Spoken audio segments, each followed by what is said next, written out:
Hello everybody, Cal Banyan here. Cal Banyan's Hypnosis, etc. on calbanyan.com. And I'm back with Erika Flint. Could not be happier. I am in Plano, Texas. It took a lot to get here. I'm glad to be here.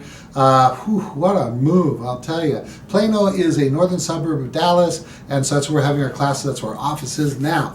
All right, let's see. What are we going to talk about today? We're going to talk about handling interruptions. All these little things that can go on that just absolutely freak out some hypnotists. So we're going to get into that. Let me introduce Erika. Erika Flint has become a rising star in the profession.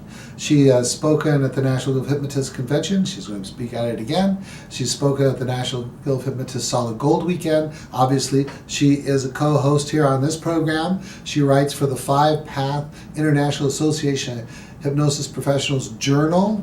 And gosh, she hasn't been in that long, so you can tell she's a real go-getter. She started off in the world of computer science and working computer problem solving. Really bright individual, driven. She's even got a patent or two to her name.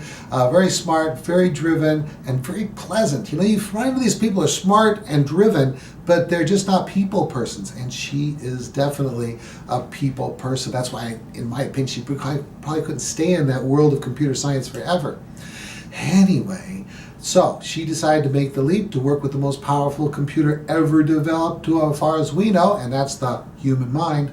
She got interested in hypnosis. She took a local hypnosis certification course, whetted her appetite, but it wasn't really enough to get her the information she needed to get going like she wanted to.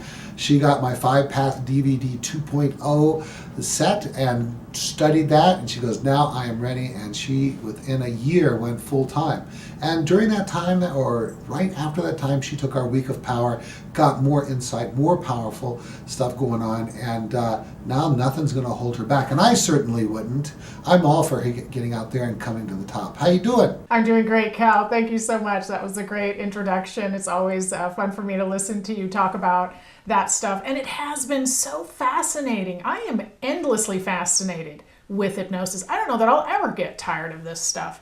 And so, you know, today is about, we're going to talk about interruptions. And there's been a lot of interruptions in my sessions, in my working with clients. And it finally kind of came to a head when I wasn't feeling well, and there was an after effect. I had a cough. And so I had to deal with it in a very, very direct and effective way. So let me interrupt that little discussion there to introduce everybody to you, Cal, before we get started. So Cal Banyan is the authority on hypnosis that works. What a cool thing to say. Hypnosis that works. I know it works. I use it in my office every single day. And that's the hypnosis that we talk about every single day here on Hypnosis, etc.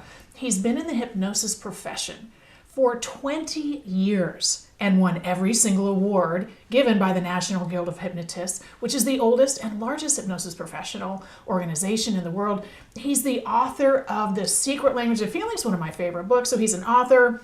He is a trainer, he's a speaker, he's been on radio, he's been on television talking about hypnosis. He's done so many amazing things. It's really hard to kind of cram it all in here into one short little introductory paragraph. And he is the trainer of some of the best in the world. I am so grateful for him in my life. Once I learned 5-Path, that is when my career really took off. He knows what he's talking about, because he's able to take really cool ideas and break them down into pieces that other people can learn, consume, and use in their session the next week. So that's what we're going to be talking about next, how to deal with interruptions in your session. Cal, what do you think about the topic? I think it's just something that needs to be covered. Yes, it really does. So let me just briefly introduce how this topic came about.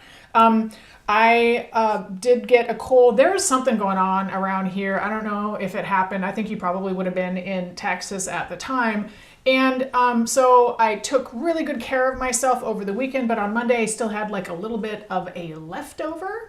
And so there were interruptions and in the session where I would have to take a drink of water or something like that. And it reminded me of all of these other little interruptions that can come up in the hypnosis session and how we address them. Because really the most important thing, number one thing, is you the hypnotist, how you deal with it. And so here's kind of the bottom line. Interruptions don't have to interrupt the session at all. So you just are kind of calm and cool and collected the whole way, and you don't let those interruptions bother you at all, right, Cal? Absolutely. I want you guys to remember this one phrase. Hypnosis is not fragile. If they're in hypnosis, they don't want to come out of hypnosis. They want to remain in hypnosis or go deeper. And even if they did want to come out, it would take a minute, 90 seconds, something like that. So some little transient thing that happens ain't going to mess it up. And you know what? If something comes up, you know, one of the things you can do, and we're going to get into a lot more detail, I'm having kind of fun right here, is you just say, and go deeper. You know? That's right. And go deeper. Everything takes you deeper. Go ahead, Erika. I know you got something better planned than that. Well, I don't know about that, because I kind of like your ad hoc little stories there and additions.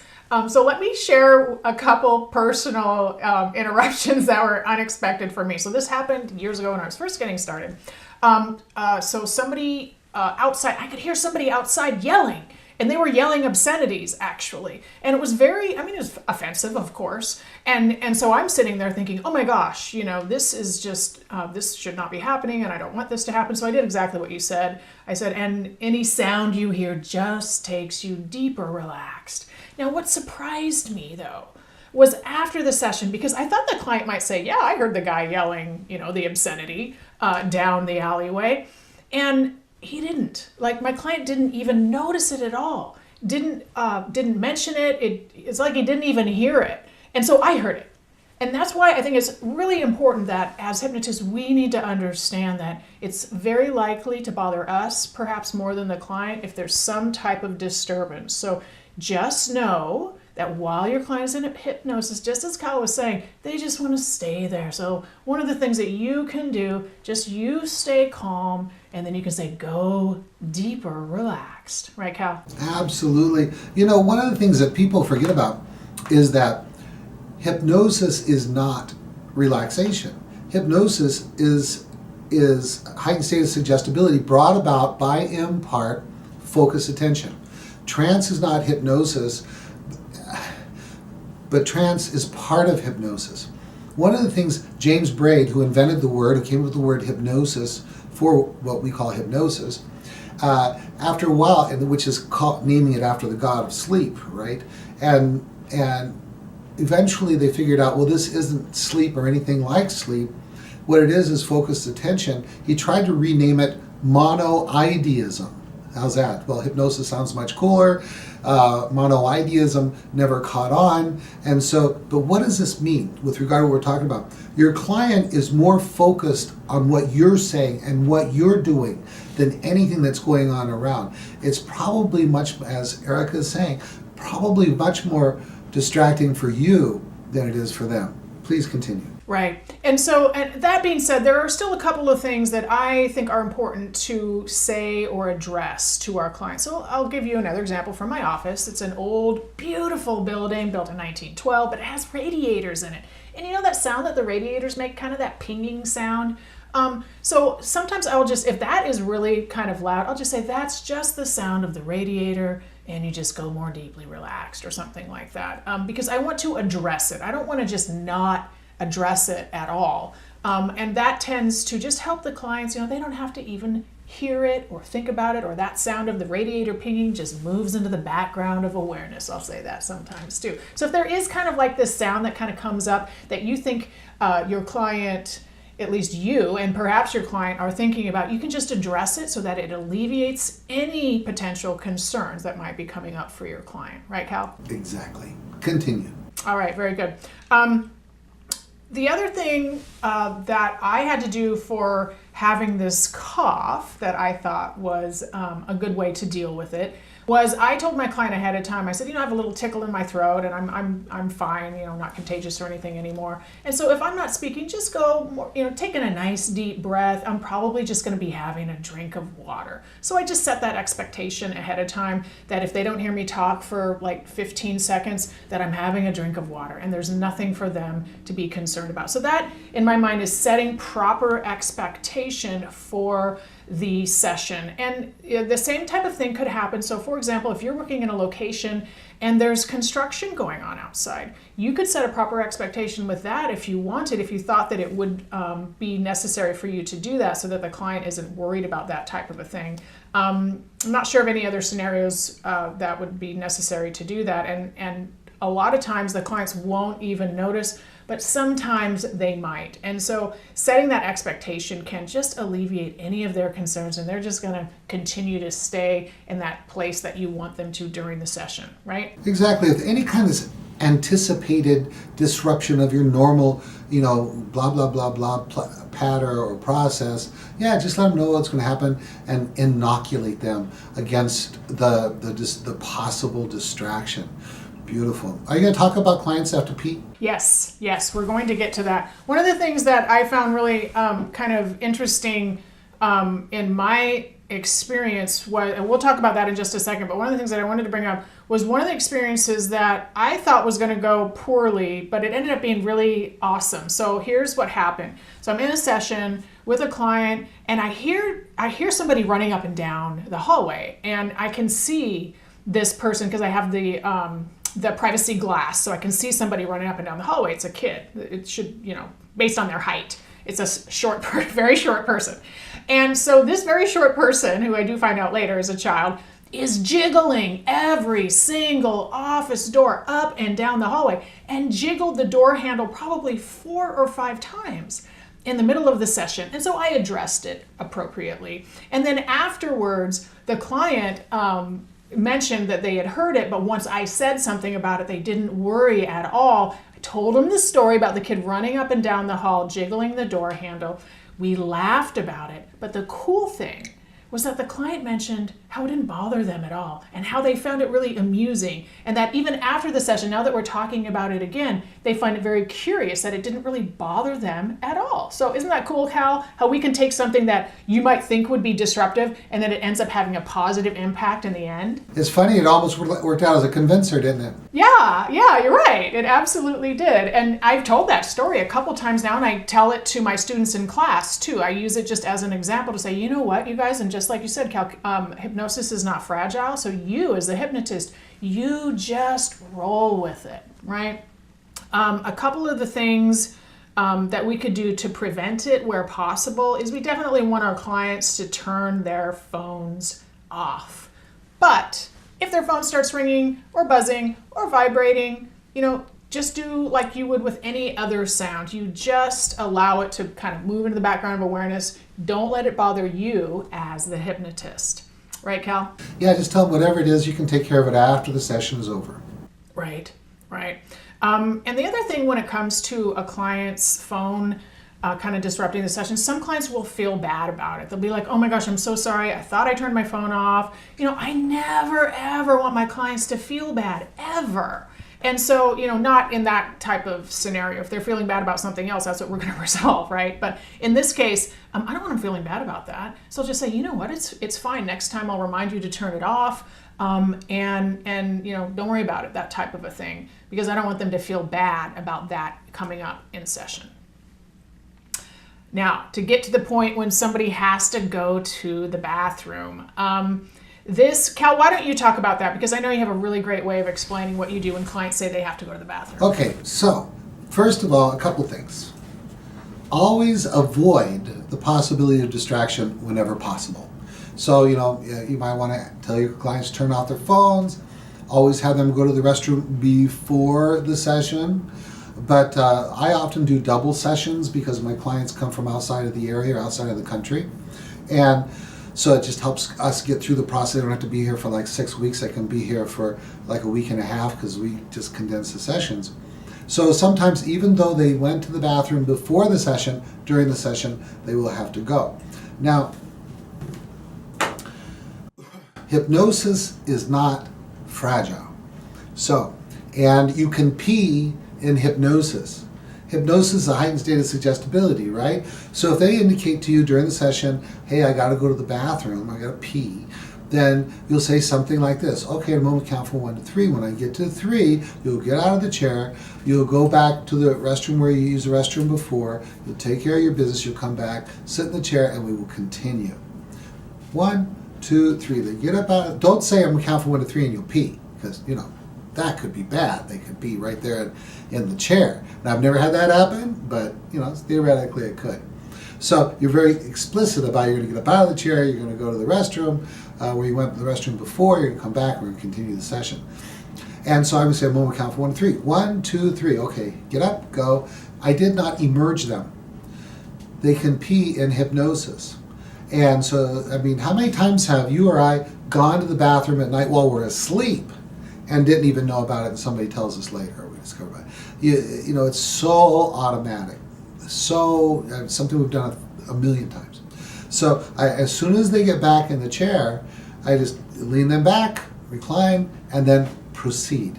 And if you just proceed expecting them to take off where they left off, then they will take off where they left off. And this goes for any kind of thing that might happen during the session. Like for some reason their phone gets rings and they just immediately open their eyes and start working on it to shut it off or whatever. As they open their eyes, say, good, take care of that, and then when you're done, we will continue with the session as if it had never happened. Okay? And so they close their eyes and then boom, you just continue. It takes them a minute or more to come out of hypnosis anyway. So if they take 30 seconds to a minute just to turn off their phone, that doesn't interfere at all. Hypnosis is not fragile, particularly if you're working at the level of somnambulism. By the way, if you are not working at the level of somnambulism, you need to do it. I want to recommend that you look up 5pathinduction.com, and I've got beautiful induction there for you. I've given it to the world in 3 minutes to somnambulism. I also have the 8-word induction that I created for you. So that's also available. Just search 8-word induction. These are 2 inductions that I created for you and the profession so that we can all work at these deeper levels of hypnosis. How's that, Erika? Yeah, absolutely. I loved how you talk about not emerging them when they need to go to the restroom. And so there's other physical interruptions that can take place in our client. And so a couple of them, your client might start coughing.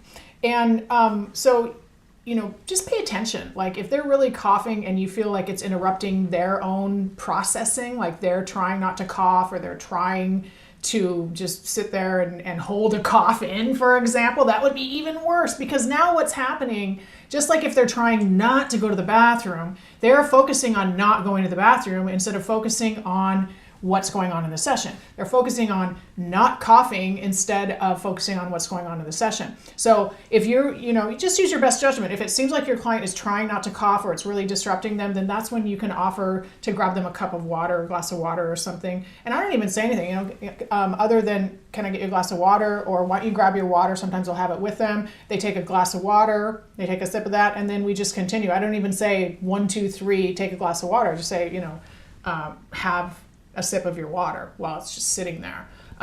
Same thing with the tissue. I don't often offer my clients a tissue if I see tears coming out. It's more if I see them being unable to proceed, like they can't breathe very well or something like it's very disruptive to them, that's when I will offer them a tissue. Do you have anything else to say about that, Cal? I remember talking to a hypnotist who thought that the session was disrupted because her client had started crying. And I said, no. Crying deepens the hypnosis, particularly if it's about what you're working on. That's a gift, right? Yeah, absolutely. And so, the other thing that I think can be very valuable also is additional sounds outside that are beautiful. So where I live here in Bellingham, Washington, and we're right here on Bellingham Bay, so there's the bay, the ocean right there, and there are seagulls and songbirds. And a lot of times I have clients who just comment how beautiful it was to hear those birds in the background. So you never really know exactly what's going to interrupt session and what's not. Kind of the bottom line is that you as the hypnotist are confident in your abilities and that you recognize hypnosis is not fragile and you just keep going.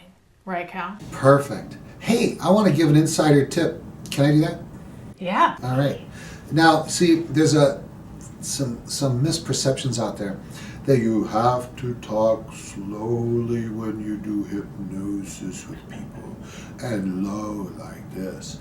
But really, if you were to listen to a recording of Erika, a recording of me, what we're really talking in a normal tone of voice that is congruent with what we're suggesting to people.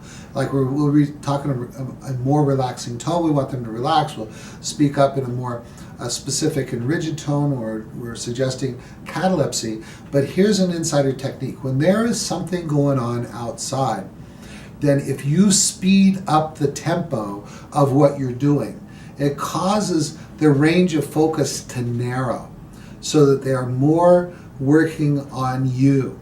If there is just a temporary thing going on, that, I don't know, maybe a trash truck coming, picking up some garbage or something, it's just going to take a minute. Then what you could do is you could go into a deepening technique that is kind of a fast talk technique, which I've borrowed from Don Martin and modified it slightly. And it goes something like this. There's 3 important things we do whenever we do hypnosis together. One of the first most important things is just listening to the sound of my voice. And by doing that, together we're creating this ongoing sense of deepening relaxation. The second important thing we do is from time to time we think about or imagine a perfectly formed leaf from a tree, green like springtime, and a single drop of moisture upon it like a warm and gentle rain and passed along that.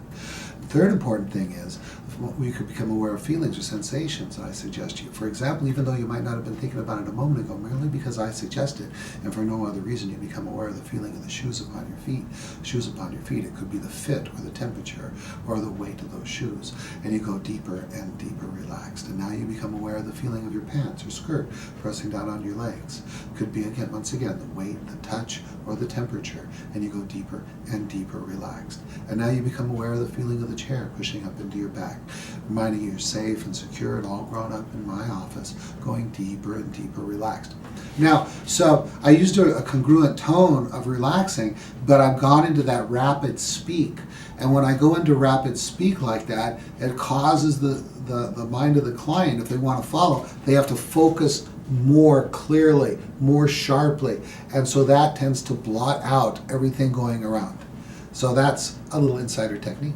That technique works really well, Cal. I found myself just kind of staring at the phone where I could hear your voice as you were saying that. It was just working on me, just right here, right now. So I know it works. That's really cool. Because you were trying to follow my every word. And in order to... I was. Yeah, absolutely. That's right. So I move up to the speed of most people's ability to comprehend. And so it just uses up all their attention. Yes. Good. Very good. And you could do that when you're giving a talk in front of people. If you get really quiet, everybody in the room gets quiet as well, and they'll listen to you. It makes it more dramatic. So that's another kind of volume technique that you can that you can use when you're talking with a group of people.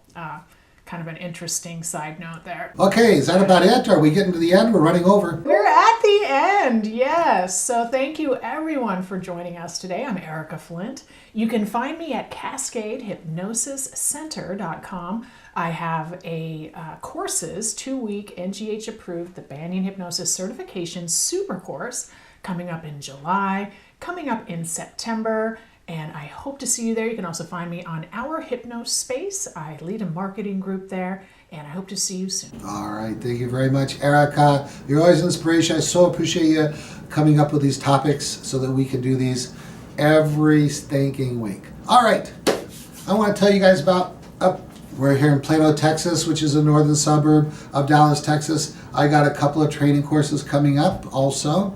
The October 2nd through the 13th with weekend off. That is our NGH approved Banyan Hypnosis Certification Super Course with 5-path and 7-path. And then we've also got the Week of Power coming up in June, pretty quick. And the June class is a 7-day version of the 10-day version. What's the difference is you need to be already certified in our career to attend that, because we don't spend so much time on the basics, like about just make sure everybody's on the same page, has the same fundamentals, then boom, we get right into the advanced stuff. And I want to tell you, In addition to 5-path and 7-path, and the inductions that we do and the somnambulism that we do, there's something special about our courses, and that is every day, morning and night, you're going to practice what you learned in class. Because really the success rate of students when they graduate class is directly proportional to the amount of confidence and competence they've gained during the class. And if you don't practice hypnotizing, deepening, covert testing, age regression, then and have some level of confidence in that. In fact, you should be a true believer by the time you get outside your course. And we really strive to do that. So that's one of the big, if you're thinking, why should I go with Cal or Erika over somebody else? There's the deal right there. All right, enough of that. Hey, next podcast, I got what we're coming up. What do you do with the worrywart? Now, Erika says, I don't know if we'll change the name on that, but that's the working title right now. What do you do with a client who's a worrywart? So, all right, that's it. Cal Banyan, signing off.